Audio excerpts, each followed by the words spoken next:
of our presence here and the natural phenomena around us. I can imagine, a little pressed for time. Can you give me a rough idea? Okay, that's not long.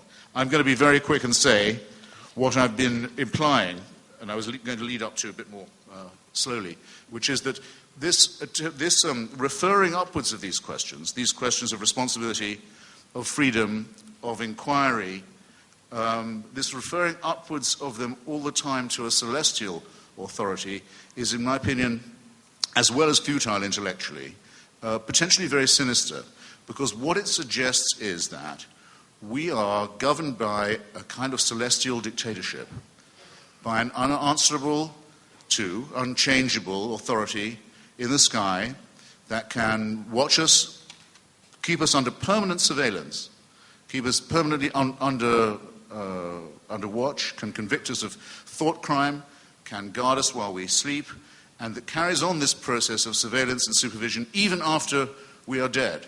It seems to me this would be a horrible thing if it were true. It would be worse than any known tyranny has ever been.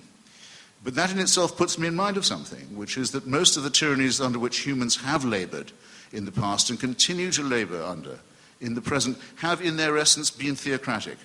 Because once you can give to any other group of mammals and primates, any other group of humans who are essentially no better than you, the right to say that they speak in God's name, that they know God's will, that they have God's authority and God's permission, then there is no limit to the kind of totalitarian misery that can be inflicted on you in the real world, in the very few years of existence and life and potential freedom that we absolutely know for a sure thing we do have, that are not part of the metaphysic, but that are our common property, are our birthright. And this has been true since the early theocratic tyrannies of the Aztecs, the Babylonians, through to the idea of the tyrannies of feudalism and monarchism against which the American Revolution was mounted, to many of the terrible 20th century tyrannies, fascism, Hitlerism, the South African system of apartheid, which was a branch entirely of the Dutch Reformed Church and its belief that there was a divine mission on their side, the Islamic Republic of Iran, which is shortly to get its own apocalyptic and Armageddon weapon, and other threats which make me think, and I'll rest my case here and wait for rebuttal, make me think that the battle against the religious illusion is part of a very important battle, not just for human emancipation, but actually potentially, if not really imminently, also for human survival, and therefore a battle that we dare not lose. Thank you.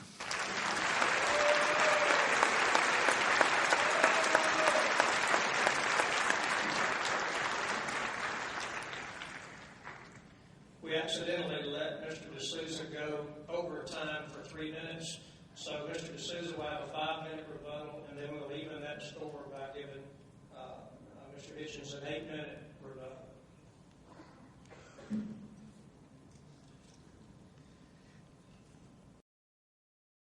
I must say that in Christopher Hitchens, as you heard, we have a formidable advocate for atheism.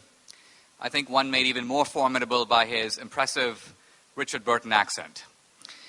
I do want to begin by challenging a couple of the specific claims that he made, because I think that in these debates we're all entitled to our own opinions, but we're not entitled to our own facts.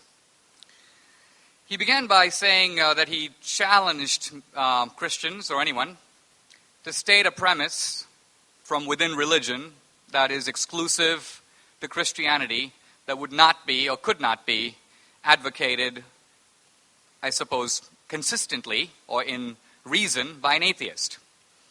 And I have an answer for that. It's simply Christ's principle or injunction to love your enemy. Now, obviously, any atheist can say that, but it makes absolutely no evolutionary sense. The whole point of evolution is to wipe out your enemy, who is a threat to your survival and the perpetuation of your genes. Yes, you might make temporary bargains with people for your own gain, but the idea of universal brotherhood, of taking care of the stranger, of pure altruism, of loving even those who intend you harm, this is a doctrine that I have never heard an atheist advocate, and I don't think anyone in good conscience could. Christopher Hitchens also said that suicide bombing is a religious patent, and that is actually not true.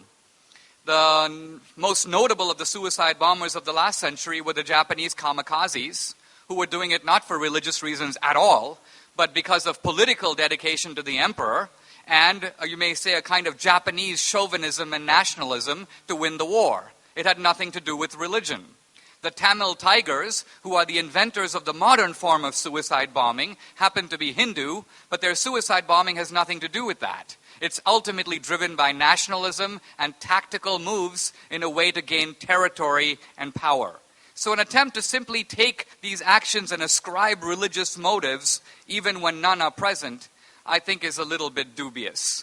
Even if you look at religious conflicts around the world, the Hindus and the Muslims aren't really fighting about religion, they're fighting about Kashmir. The Israelis and Palestinians aren't really fighting about God, they're fighting about land. So there's an effort here to blame religion for things that often have little or nothing to do with it. Then Christopher Hitchens gave a very memorable example of his teacher talking about why we like green stuff like pastures and blue stuff like oceans. And his own ingenious observation is that we have adapted to nature and not nature to us. In those two rather pathetic examples, I think his logic holds. But if you go further, you see that his teacher's argument is completely valid. Let's say his teacher would have framed it somewhat differently.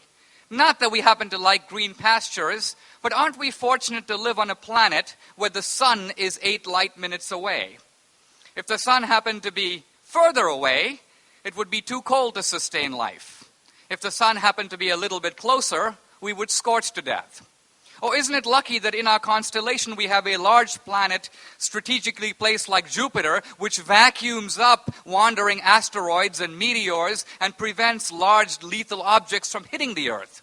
There's a whole scientific literature on this. Now, this has nothing to do with Darwinian selection. It is simply ludicrous to say that the evolution, that because the dog and the wolf has a common ancestor, it has nothing to do with that. We're talking about the conditions that made evolution itself possible, the conditions that make it possible for life itself to exist on this Earth. And then if you say, well, we just happen to live on a lucky planet, no big deal.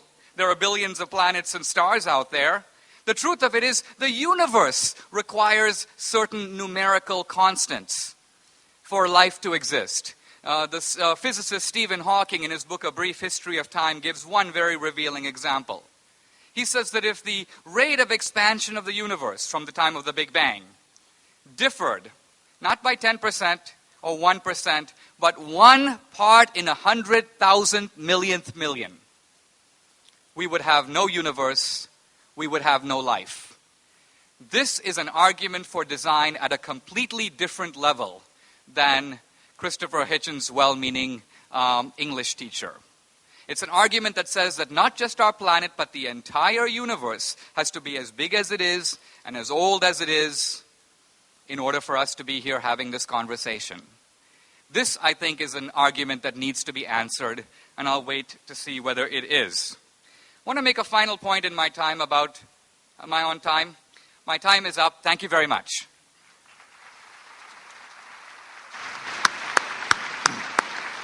Eight minutes.